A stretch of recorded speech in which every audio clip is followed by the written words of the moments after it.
వినండి, ఎవరైతే చేతబడి చేస్తే ఆ చేతబడి వల్ల నీ ఇంట్లో చావులుంటాయి, రోగాలుంటాయి, ఇల్లు వదిలేసిపోతారని ఏమైతే ఆశించి చేతబడి చేసి ఉన్నారో, ఇక దేవుడు నీ విషయంలో చక్రం తిప్పబోతున్నాడు.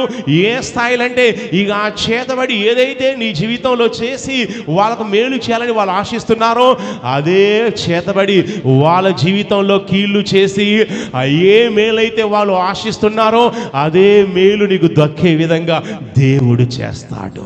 వినండి, ఎవరైతే నా జీవితంలో ఎన్నాలి పోరాటం, ఎన్నాలి సమస్య, ఎన్నాలి కష్టాలు, ఎన్నాలి బాధని ఎవరైతే మనస్తాపంతో ఉన్నారో, ఎవరైతే బేదల దగ్గరకు వచ్చి ఉన్నారో, వారందరితో పరిశుద్ధాత్మ దేవుడు ఈరోజు సెలవిచ్చే మాట ఏంటంటే, నా కుమారులారా, నా కుమార్తెలారా, మీ విషయంలో నేను చక్రం తిప్పబోతున్నాను. ఎవరైతే నా యందు విశ్వాసం ఉంచి ఉన్నారో, ఎవరైతే నేను ఇచ్చే ప్రవచన వాక్కు నమ్ముచు ఉన్నారో, పరిశుద్ధాత్మ దేవుడు సెలవిచ్చే మాట ఏంటంటే, నేను నీ విషయంలో ఏ కార్యం చేయబోతున్నానో, నీ కుటుంబాన్ని ఎలా రిపేర్ చేసి బాగు చేస్తానో నీకు తెలియదు. నా యందు విశ్వాసం ఉంచండి, నేను చక్రం తిప్పబోతున్నాను, నీవు సాక్ష్యం చెప్పబోతున్నావని పరిశుద్ధాత్మ దేవుడు సెలవిస్తున్నాడు. స్నానం వచ్చిన ఏంటంటే, ఆవరణలో ఎవరున్నారని రాజు చెప్పాను. అప్పటికి హామాను తాను చేయించిన ఉరికొయ్య మీద మొర్దెకైను ఉరి తీయించవాలని సెలవిమ్మని రాజుతో మనవి చేయుటకై రాజు నగరు యొక్క ఆవరణలోనికి వచ్చి ఉండాను. దేవుడు ఎలా చక్రం తిప్పుతారు ఒకసారి ఆలోచించండి. ఒక పక్కన హామాను ఉన్నాడు. ఈ హామాను ఏంటంటే మొర్దెకై మీద దాడి చేస్తున్నాడు. మొర్దెకైకి ఉరికమ్మం చేశాడు. రాజు వద్దకు వచ్చి రాజు యొక్క ఆజ్ఞ తీసుకొని అదే రోజు మొర్దెకైని చంపాలి, ఉరికమ్మం వేయాలని సాతాను హామాన్లో ఉండి ప్లాన్ వేశాడు. సిద్ధంగా సాతాను ఉన్నాడు.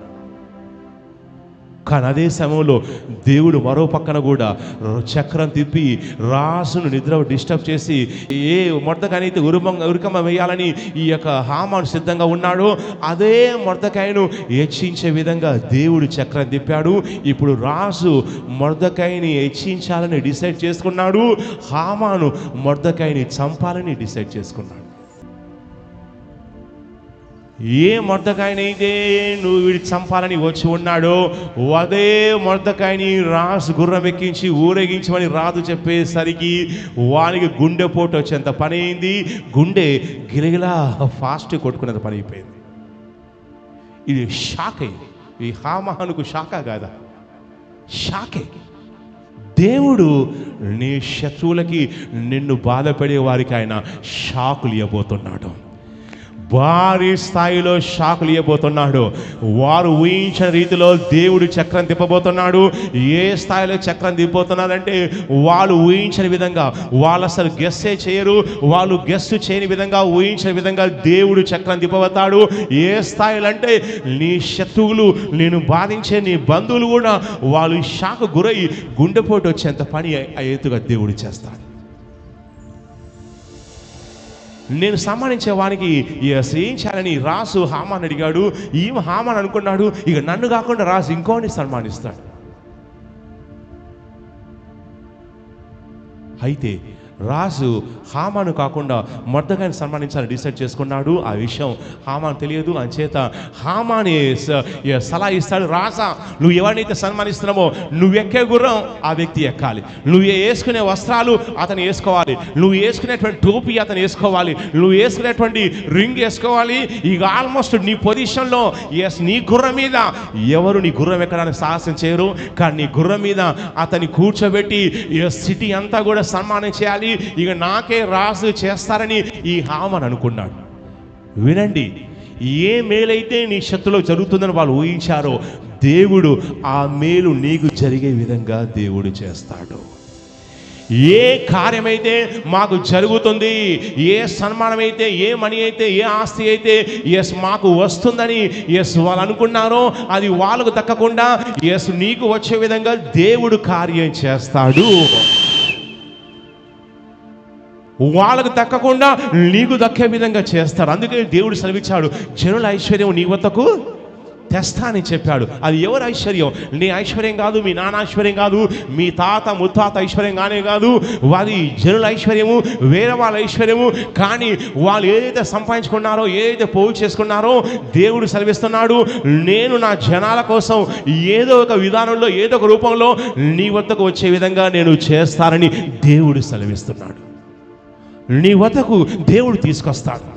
ఏ సన్మానం అయితే తనకు జరుగుతుందని హామాను అనుకున్నాడు, పొరపాటున అదే సన్మానం మొర్దెకాయికి జరిగే విధంగా దేవుడు చేశాడు.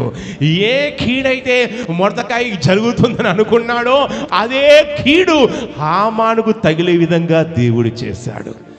వినండి, ఎవరైతే చేతబడి చేస్తే ఆ చేతబడి వల్ల నీ ఇంట్లో చావులుంటాయి, రోగాలుంటాయి, ఇల్లు వదిలేసిపోతారని ఏమైతే ఆశించి చేతబడి చేసి ఉన్నారో, ఇక దేవుడు నీ విషయంలో చక్రం తిప్పబోతున్నాడు.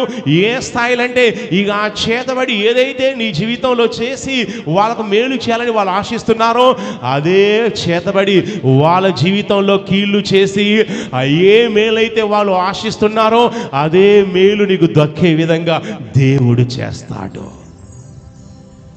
దేవుడు చేస్తాడు. నువ్వు నమ్మాల్సిన విషయం ఏంటంటే దేవుడు చక్రం తిప్పేటువంటి దేవుడు అండి. ఇక్కడ ఒక పక్క సాతాను పనిచేస్తున్నాడు, ఒక పక్క దేవుడు పనిచేస్తున్నాడు. మధ్యలో మొర్దెకాయి బలిపశువుగా ఉన్నాడు. మొర్దెకాయిని చంపాలని సాతాను ప్రయత్నం చేస్తున్నాడు, మొర్దెకాయిని కాపాడాలని దేవుడు ప్రయత్నం చేస్తున్నాడు. రాజును వాడుకోవాలని సాతాను ప్రయత్నిస్తున్నాడు, అదే రాజును వాడుకోవాలని దేవుడు కూడా ప్రయత్నం చేస్తున్నాడు.